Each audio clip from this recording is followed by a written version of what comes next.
So Paul, obviously fourth year with the program. You graduated in the offseason. What's just the offseason been like for you since last year and kind of the development in your own game? Yeah, the off season was great. I mean, the basketball seasons are long, so I got to go home. Got to go to Ireland. Got to travel a little bit, kind of get away from basketball. And then once I came back, I've been locked in. Coach Van Dyke's been helping me with my body. Watching a ton of film on last year, watching a ton of film on NBA guys, and just trying to learn from everything last year and apply that into this year. So. And taking on a little bit more of a leadership role this year, obviously with Gio gone and really vocal in practice, wind sprints, all that. How have you taken that on? And I guess what's your goal in terms of helping the younger guys along? Yeah, I mean, I think I've been a leader since I've been here. I've done it in different ways. Michael said the same thing, by the way. Yeah. So I mean, people think I'm stepping up now, but I've been doing what I've been doing, and winning sprints and stuff like that is something I've been doing since I got here. So, but I really like this group. I really like the young guys. I really like the guys that have been here. We got a hungry group, guys that like to play with each other. We're moving the ball at a high level right now, which is a lot of fun. So I'm excited to help these guys. Yeah. And for you personally, you were the first Rutgers player to average over 5 assists in almost 40 years. Does that mean anything to you? And I guess, or is it more of just the way you play and let the numbers take care of itself? Yeah, I didn't know that at all. That's the first time I heard that. Really? Yeah. And I don't care. I mean, but I've got a lot of really great targets, and I think this year we got even more targets that I could really get involved, and I'm excited about that. I told the guys I want to lead the country and assist if possible, but more importantly, I want to win. So that's my main goal. But that is pretty cool. It was 84-85, Brian Ellerby, than you. You know your stuff. Yeah. I actually predicted it when you signed, but I appreciate that. Your game evolved as the year went on last year. Offensively, you became more of a scoring threat. Your post-up game and the high post. How have you kind of worked on that and kind of a light bulb going off in terms of you being a weapon offensively? Yeah. In the past, I've been too unselfish, which has ended up being me being selfish.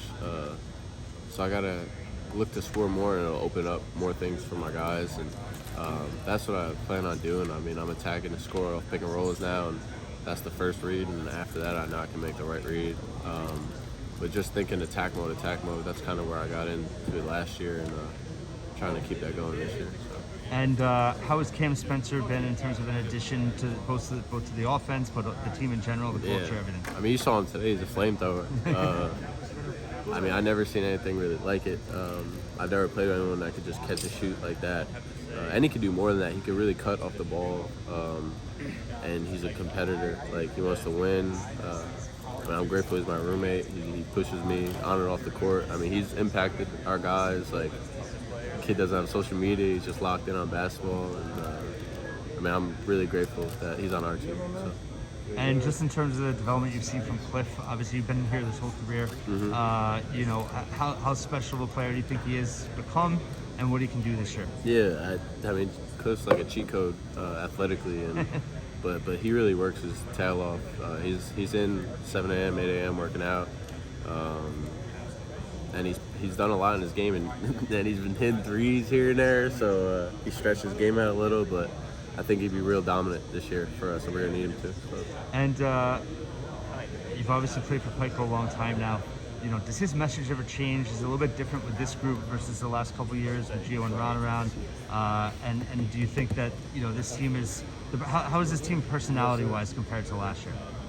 I mean, I love this team, and Pike's message hasn't changed. We're here to win. We're here to win a national championship. That's why guys came here. That's why I came here.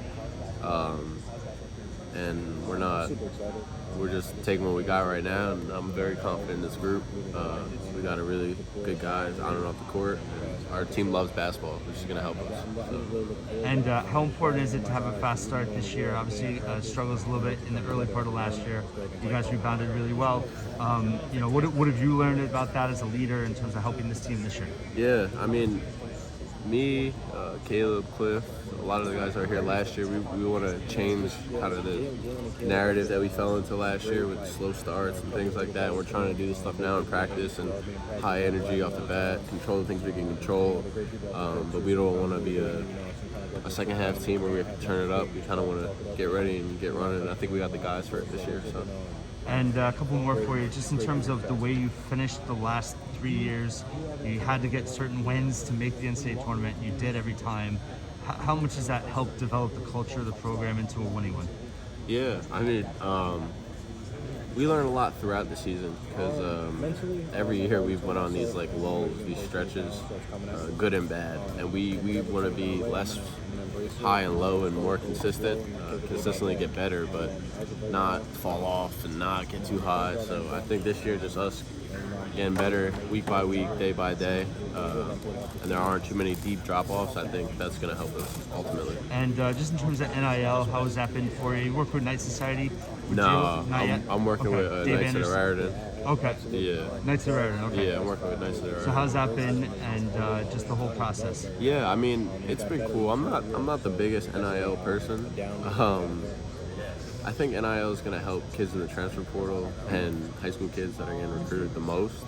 But it is cool to have places around here at Rutgers that are like Knights of Raritan has helped me and Caleb, and we've been working with them, and so that's been cool. But a lot of what I've been doing is to help my non-for-profit. Yep. And that's where the majority of my money is going.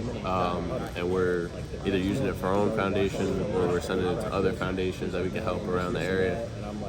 So that's been cool at NIL, but my focus is basketball, first and foremost, and my faith. But, yeah. And where can people find information on your foundation? Yeah, so we're in a revamp process. We just got our bank account set up, and we're working on the 501c3 right now.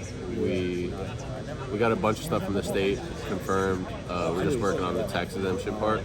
And we're revamping our website right now, and we have a lot of things that I'm really excited for going forward. So online, it would be Grateful for Foundation, if you'll find it. Awesome. And then last question for you, just in terms of expectations that you have for yourself, for the team. The team was, the media poll picked 8th again. How does that help fuel the fire a little bit for you and the team this year? Yeah, I mean, I'm used to it. Yeah, I don't feel old, but I guess I'm one of the older guys on the team now, and I've seen it each year. Preseason means nothing. So we know what we got, and we're gonna control what we can control, and I can live with those results. So thank you, Paul. Best of luck this season. Good seeing you. All right. Appreciate it. Good luck.